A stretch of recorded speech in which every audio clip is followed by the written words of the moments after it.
I'm Igor Gamitsi, and I'm here because I don't believe that there is any societal ill that a great entrepreneur can't solve, can't fix, and so I'm just really impressed that you guys, have the gumption to go out and follow your dreams and actually find problems to solve and solve them. I really like your approach, Joanna, in coming down and just saying, like, I'm just going to do it. I'm not going to think too much, spend too much time thinking. I'm just going to get down there and iterate on those ideas. Yeah. And I love the humility that you had in saying, Clay, that we don't know what we're doing, we're kind of figuring Well, not, out. I mean, yeah, I got it. The tweet. Yeah. But I want to expand upon that, and I want to ask you guys, like, what are the biggest mistakes that you've made, like, on your path to building a profitable business? What has really kicked you in the ass, and what kind of stories of failure can you share? Yeah, there's a lot. There's a lot. I mean, we took on too much too fast.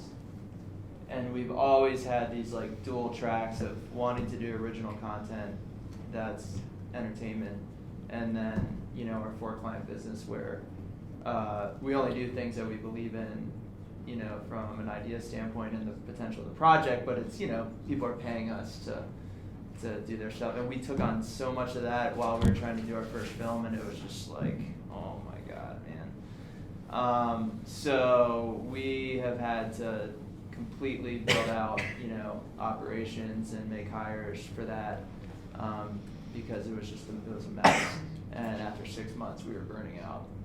So it was pretty tough, but once we made that a priority and hired people that were type A, process people, it changed everything, and now it's actually a big strength of ours where we can estimate out, schedule, personnel, resources, like, pretty accurately, and then record all of it, so then every time we do a project, we know exactly how much we can handle, what we're getting into. Yeah, I mean, it comes down to balance, and trying to have balance, and I certainly didn't starting out. I was willing to work 80-hour weeks, and being single was awesome there too. But it's also tough in its own respects. But working with I've had sort of the good fortune and the misfortune. There are, like I said, these two sides, these multiple sides to all these things. I've had the good fortune and the misfortune of working with friends, because when you work with friends, you have to do business things, like you have to do business things with friends, and that's kind of fun, but then you have to do business things that aren't fun at all with friends too, and that ends up with very tough situations. So I've had a number of very, very difficult situations because of that, and because of just working myself too hard, I got myself off balance, even though I put up this exterior of like, okay, everything's cool. It's very, very, very, very tough on you. Incredibly, incredibly difficult. So no matter how you try to balance things, it's just very, very difficult. Well, I don't know your experience, but that exact thing happened to me, and It was like, you wear it as like a badge of honor for a little while, and then you're like, this is ridiculous. Because for me, it was sapping, energy and creativity, and like having richness and diversity in your life. It seems obvious, but like really makes what you're doing with your business stronger in ways that you never could have predicted. So when you're in that mode and you don't have balance, you're like, well, I've got to do this. This is just what people do with this, and there's some truth to that.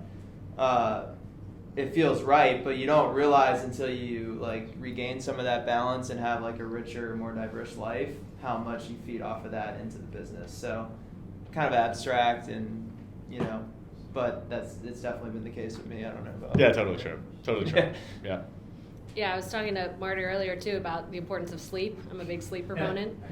So I've always slept like 10 hours a night, 10 to 12 hours a night, even in those early days, because you cannot function if you don't get enough sleep. And it does compromise.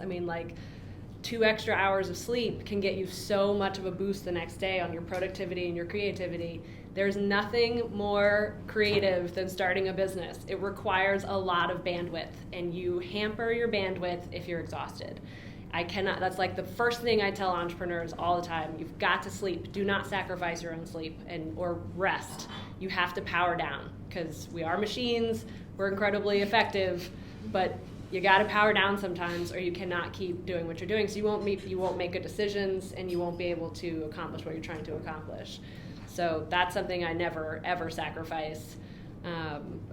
Everything else gets sacrificed, but not that. But in terms of failures, I think, I wish I would have had $50,000 to start my business. It would have made some things easier. But now, as I consult with other entrepreneurs who had a lot of money, the only difference between having money at the beginning and bootstrapping it is that you just waste a lot of money, right? Because so you have to learn the same things. You have to go through the same motions. But if you have a lot of money in the bank account, you'll just spew it into like stupid shit. So it's like no matter how, even if you have funding, even if you don't have much money, don't spend a lot of money on printing, please. Like, don't get letterhead printed at the beginning. Nobody cares. Like, don't spend money on the stuff that's the vanity stuff. You have to be incredibly stingy about your expenses. And I think people get into it, they have this mentality of like, oh, it's a business expense. So they pull out their Amex, it's like, it's a business expense. The only thing that means is that spending $100 doesn't cost you $120, right? Because you have to tax it. It's still $100 that you don't get to keep. So it's not worth it for expensive lunches and for your fancy stationery and whatever else. Be incredibly stingy with your resources and incredibly lavish with your customers. I always give people whatever, like a free massage, like if I get an email, if something happened and we screwed up, free massage. Like, I don't even question it. It is so much cheaper than having an angry customer. And I'm currently reading the Jeff Bezos book, The Everything Store. That guy is like the high priest of treating your customers well, right? And he spewed hundreds of millions of dollars on his mistakes. And he wastes so much money to build customer loyalty, but look at what he's done, right? So always, like, it doesn't matter at the beginning or the end, all the successful entrepreneurs you read about, they're all so stingy. I mean, Warren Buffett is the most famous at this. He pays like $1 for a hot dog when he takes his grandkids out. The guy doesn't spend money, and the most successful people are not the ones who are really ostentatious with their spending for their business or personally. But we've got to watch the expenses at the beginning, because that'll kill you.